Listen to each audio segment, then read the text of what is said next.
Hi, hello friends, welcome back to Past Exam. நம்ம அடுத்தது என்ன பார்க்க போறோம்னா பிரிண்ட்ல வந்து ஃப்ளஷ் அப்படின்ற பாராமீட்டர் ஆப்ஷனல் பார்க்க போறோம். அது வந்து நம்ம என்ன சொல்றாங்கன்னு அந்த டெஃபினிஷன் பார்ப்போம். ஆக்சுவலா வந்து பாத்தீங்கன்னா ஃப்ளஷ் அப்படின்றது பாராமீட்டர், இது வந்து ஆப்ஷனல் நம்ம யூஸ் பண்ணலாம். if true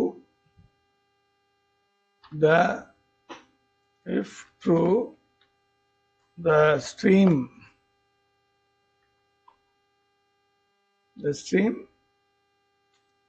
is forcibly flushed.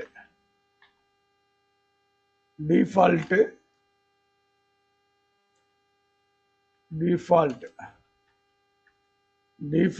is false.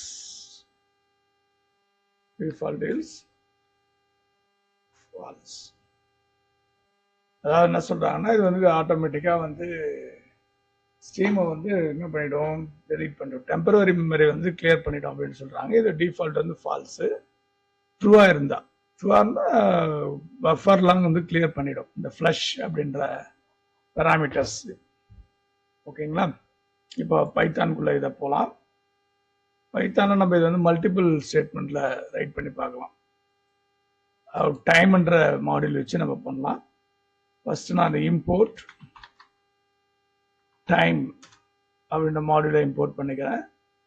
For use பண்ணி பார்த்தா தெரியும். ஃபார் ஐ இன் ரேஞ்ச் கொடுத்துட்டு ஒரு 3 அப்படின்னு கொடுக்குறேன். Colon print I comma end equal to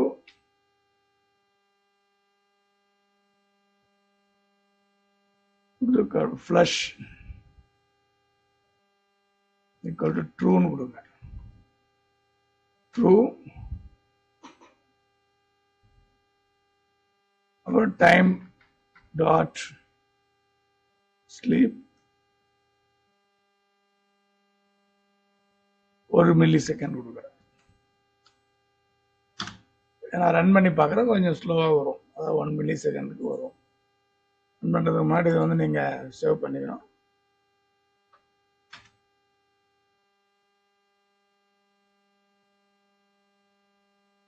output பாருங்கள், ஒரு 102 ஒரு ஸ்லோவாக பிரிண்ட் ஆகுது பாருங்கள். கிளியர் ஆகிட்டு பிரிண்ட் ஆகும். டைம் வந்து கொஞ்சம் டிலே ப்ராசஸாக எடுத்துக்கும். அது இந்த ஆப்ஷனில் வந்து இதுக்கு யூஸ் பண்ணிக்கலாம். நம்ம வந்து பிரிண்ட் அப்படின்ற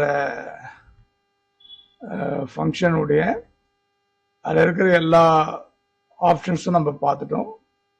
அதுக்கப்புறம் இது எப்படிலாம் ஃபார்மேட்டில் எப்படிலாம் பிரிண்ட் பண்ணலாம் அப்படின்றது அடுத்த வீடியோவில் பார்ப்போம். Thank you for watching this video. இந்த வீடியோ முழுசா பார்த்துருப்பீங்கன்னு நினைக்கிறேன்.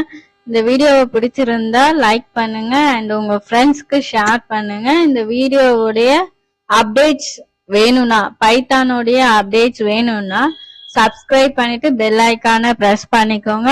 அண்ட் நெக்ஸ்ட் டாபிக் வந்து நெக்ஸ்ட் வீடியோவில் பார்க்கலாம்.